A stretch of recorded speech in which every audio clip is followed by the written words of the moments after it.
one is always very hesitant in acknowledging any debt to Krishnaji because he so hates the idea of having any disciples. Yes.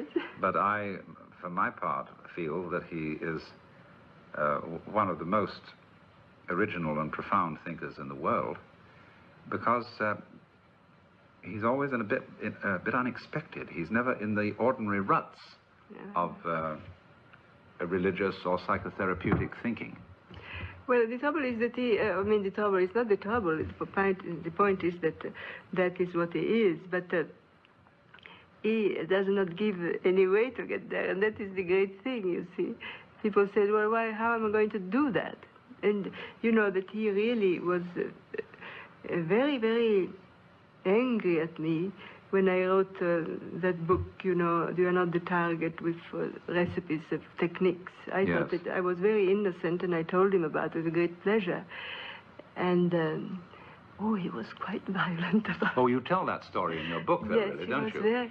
Yes, and yes, because I spoke about this during a lunch, and then we were alone, and he looked at me very, very intensely. And he said, you know, all these people that go around helping other people, I think they are a curse. Looking at me. I was so shaken, but after a few seconds, I found myself, and I said, well, what do you think you are doing? And his answer was so delightful. He said, oh, but I don't do it on purpose. And that was something that Aldous just adored, this thing. I don't do it on purpose, you know. It was so clear to Aldous what he meant. But it's not clear to everyone because it's not easy, really. That was the conversation, wasn't it, that, again, it's reported in your book, where he ends up on this extraordinary note that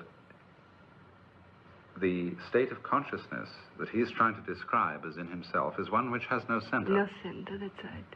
And it is just so opposite of what we find. You know, we always try to find the central core of ourselves. Yes. And go to the center, find it, be the center. And he said, no center. Yes, that was very strange. Very strange. One can feel that for him it's all so natural. For Krishnamurti, all this is so natural, so obvious, that it seems to him preposterous even to have to say these things. But I must say it's not natural and easy for many people that I know. It's not easy for me, certainly. Did Krishnaji in any way disapprove of Aldous's use of psychedelics to see these things? Well, this I don't know. He never told me that, and I don't think that he ever said anything like that to Aldous. No, I think the two men were so nice together. I don't know. They didn't speak much. You know, we once visited Krishnaji in India for 3 days, and I don't think that they ever talked very much about all this deep philosophies or modes of existence. They just were very nice together. One felt a tremendous liking for each other. It was a very special atmosphere when they were together. But I don't know that he told him, you know, directly, you shouldn't do this or anything like that. In other words, when they got together, they didn't discuss deep matters, but just enjoyed themselves. That's right. As a matter of fact, I must tell you about those 3 days, because we were living in the house of this great mystic, and he had a marvelous cook. And we always looked forward to the next meal. It was the most refined food that you could imagine, without any animal food, you know, completely vegetarian. And the variety of tastes and the delicacy, I mean, the great refinement, really, of the way that Krishnaji lives. In a way, he could have been, maybe he is an hedonist, you see, because he appreciates all the things of perception. We say hedonist. Hedonist. Yes. Hedonist. I remember him once speaking about materials. And everything, his perception are so cleansed, you know, the doors of his perception are very, very clear. And it was marvelous. I was waiting for the next meal. You see, this is fascinating, because this doesn't come out in Krishnamurti's lectures. No, I know. Nor does humor come out. No, and he has a great deal of humor, although he's very, very preoccupied about the world. He was, I haven't seen him lately. He was preoccupied about the world because in the world there's so many churches and priests and psychologists and all that. That was, which probably he equates in a way with politicians and all the rest of it, you know. People that are being followed, that have followers. He has that, but do you think that one can be without leaders? Do you really think so? Well, I suppose you could argue that the presence of churches and priests and psychologists were like the presence of spots on a person who has chicken pox. Of course, these spots are, in a way, letting off infections inside the body, and therefore they fulfill some sort of function. Is.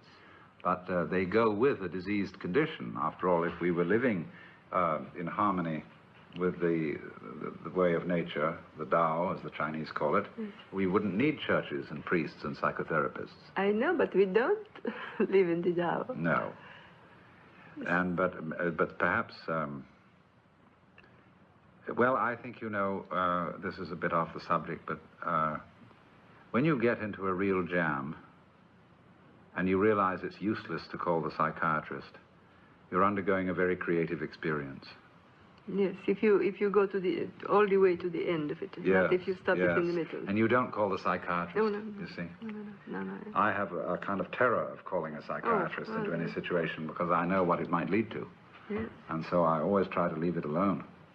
And I don't want to offend my psychiatric friends by saying this, but I mean, some of them know how to handle things, and some of them, I was just talking to one the other day who wouldn't dream of getting one of his patients into a mental hospital.